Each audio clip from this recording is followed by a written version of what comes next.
National crush Rashmika Mandanna మరోసారి వివాదంలో చిక్కుకుంది. తన మాతృభాష గురించి గతంలో చేసిన కామెంట్లకు కన్నడీగుల ఆగ్రహానికి గురైన ఈ ముద్దుకుమ్మ ఇప్పుడు మరోసారి లాంగ్వేజ్ పై మాట్లాడి విమర్శలు ఎదుర్కొంటోంది. అసలు ఏం జరిగింది? రష్మికపై మళ్లీ విమర్శలు రావడానికి కారణమేంటి? అంతలా ఏం చేసింది అనే విషయాలు ఇప్పుడు వైరల్ గా మారాయి.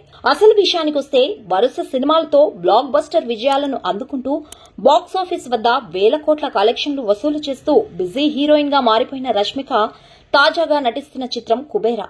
ధనుష్, నాగార్జున, రష్మిక మందన కలయికలో వస్తున్న ఈ సినిమాకి శేఖర్ కమ్ముల దర్శకత్వం వహిస్తున్నారు. ఇంతకు ముందు విజయ్ వారసుడు సినిమాతో చెన్నై ఆడియన్స్ ని పలకరించిన ఈమె ఇప్పుడు ఈ సినిమా ప్రమోషన్స్ లో భాగంగా మళ్లీ చెన్నైలో దర్శనమిచ్చింది. ఇక ఇందుకు సంబంధించిన ఫోటోలను సోషల్ మీడియాలో షేర్ చేసింది. ఇకపోతే రష్మిక పంచుకున్న ఫోటోల్లో నాగార్జున పాదాల దగ్గర కూర్చొని ఏదో చర్చిస్తోంది. అటు నాగార్జున కూడా రష్మిక చేయి పట్టుకుని ఆమెతో మాట్లాడుతూ కనిపించారు. చెన్నైలో జరిగిన కుబేరా గ్రాండ్ ఈవెంట్ సందర్భంగా ఈ ఫోటో ఆమె షేర్ చేసింది. అంతేకాదు ఒక ప్రత్యేకమైన క్యాప్షన్ కూడా ఇచ్చింది. రష్మిక తన ఇన్స్టాగ్రామ్ ఖాతాలో చెన్నైలో కుబేరా సినిమా ప్రమోషన్లు మొదలుపెట్టాము. ఒక రకంగా చెప్పాలి అంటే నా బాల్యం మొత్తం ఇక్కడే గడిచింది. కాబట్టి నా హృదయంలో చెన్నైకి ఒక ప్రత్యేకమైన స్థానం ఉంది. నేను ఇప్పుడు మరింత సంతోషంగా ఉన్నాను. కుబేరా ప్రమోషన్ ఈవెంట్ చాలా అద్భుతంగా సాగింది.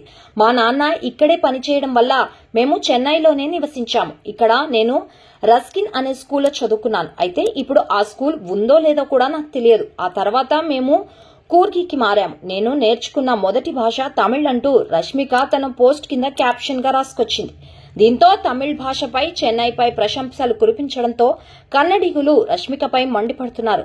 ఎక్కడ ఉంటే ఆ భాషపై ప్రేమ కురిపిస్తూ ఊసరవెల్లిలా మాటలు మారుస్తోంది అంటూ రష్మికపై విమర్శలు గుప్పిస్తున్నారు. మొత్తానికైతే చావా ప్రమోషన్ లో హైదరాబాద్ గురించి మాట్లాడి కన్నడిగుల ఆగ్రహానికి గురైన ఈమె ఇప్పుడు మళ్లీ చెన్నైలో మొదట నేర్చుకున్న భాష తమిళ్ అని చెప్పి మరోసారి చిక్కుల్లో పడింది.